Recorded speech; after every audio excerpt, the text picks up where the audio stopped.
Hi అండి, welcome to Swathi Sai garden.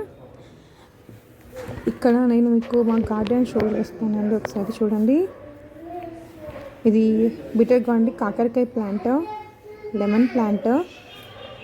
అది నాకు ఒక గిఫ్ట్ ఇచ్చారండి. ఆ ప్లాంట్స్ లెమన్ ప్లాంట్. సో పెట్టి చూసాను ఎలా వస్తుందో చూద్దాం ఒకసారి అని. సో పర్లేదు, బాగా వచ్చింది. సో నేను 2 ఉన్నాయి, కంటిన్యూ చేస్తున్నాను. బెటర్ లీవ్స్ తమలపాకులు అండి. ఇక్కడ తమలపాకులు యాక్చువల్గా నేను 2 నర్సరీ నుంచి తెచ్చాను.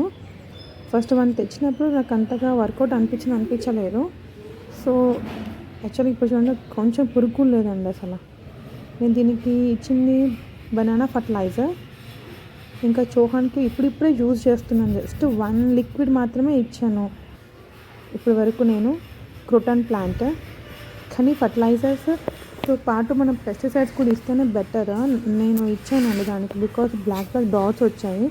ఇక ఇంకోటి ఏంటంటే క్రోటాన్ ప్లాంట్. ఇక్కడ దీనికి చిన్న పాట్లోనే పెట్టండి ప్లాంట్స్. మీ నర్సరీ నేను తెచ్చాక ఫస్ట్ ఆఫ్ ఆల్ నేను చిన్న పాట్లోనే పెట్టండి. వెంటనే పెద్ద పెద్ద పాట్స్ మనం యూజ్ చేయొద్దు. ఇది ఫస్ట్ గార్డెనింగ్ స్టార్ట్ చేసే వాళ్ళకి యూస్ఫుల్గా ఉంటుంది అనుకుంటున్నాను ఈ వీడియో. ఇక్కడ నేను చేసిన మిస్టేక్స్ మళ్ళీ మీరు చేయొద్దు అని చెప్తున్నాను. Because for the better result కోసం మీరు మళ్ళీ రిపీట్ చేయకుండా ఉంటే మనకి బాగా రిజల్ట్ మంచిగా వస్తుంది. మీరు మట్టి కలిపే మిశ్రమం ఎలా ఉండాలంటే కొంచెం లూజ్గా ఉండాలి చూసుకోండి.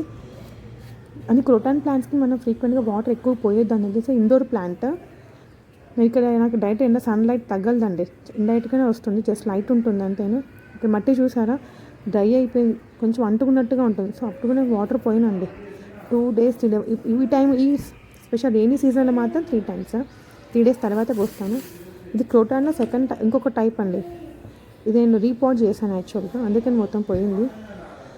కానీ వస్తుందండి, ఇట్ విల్ కమ్.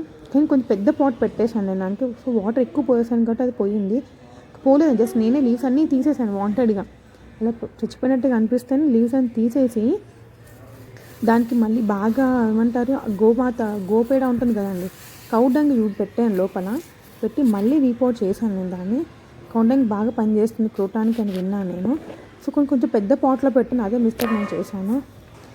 నెక్స్ట్ ఇది నేను విడివిడిగా ఈచ్ అండ్ ఎవ్రీ ప్లాంట్ గురించి నేను క్లియర్గా మళ్ళీ నేను ఇంకొక క్లియర్ వీడియో చేస్తాను. ఇది ఇంకో ప్లాంట్, ఇది another type of indoor plant అండి. ఇట్స్ ఏ చిన్న ప్లాంట్. ఇది కూడా సన్లైట్ డైరెక్ట్గా తగలొద్దండి దీనికి కూడా. ఎంత వరకు సన్ తగలకుండా అంటే ఇండైరెక్ట్గా సన్ అయితే డైరెక్ట్ సన్లైట్ మాత్రం ఉండద్దు, బట్ ఇండైరెక్ట్గా సన్లైట్ మాత్రం ఉండాలి. ఇవి చూడండి, చిన్న ప్లాంట్ నర్సరీ తెచ్చినప్పుడు అసలు ఏమంటారో చాలా పెస్టిసైడ్స్ ఉండేవండి. నేను కొంచెం దూరం బట్టి కొంచెం మెయింటైన్ చేసి దానికి కొంచెం పెస్టిసైడ్స్ చల్లాను. మ్యాక్సిమం నేను పుల్లటి మజ్జిగ ఇచ్చాను. చుహాన్కి ఒక లిక్విడ్ ఇచ్చాను, అదేంటి ఎల్లిపాయలు ఇచ్చాను. దీనికైతే అసలు తెచ్చినప్పుడు నాకు తెలియక నేను ప్లాంట్ సెలెక్షన్ మాత్రం నాది వెరీ బ్యాడ్ అనుకోండి, మంచి సెలెక్ట్ చేసుకోవాలి. But now I got very నేను చెప్తాను ఈచ్ అండ్ ఎవ్రీ ప్లాంట్ గురించి నేను విడివిడిగా వీడియోస్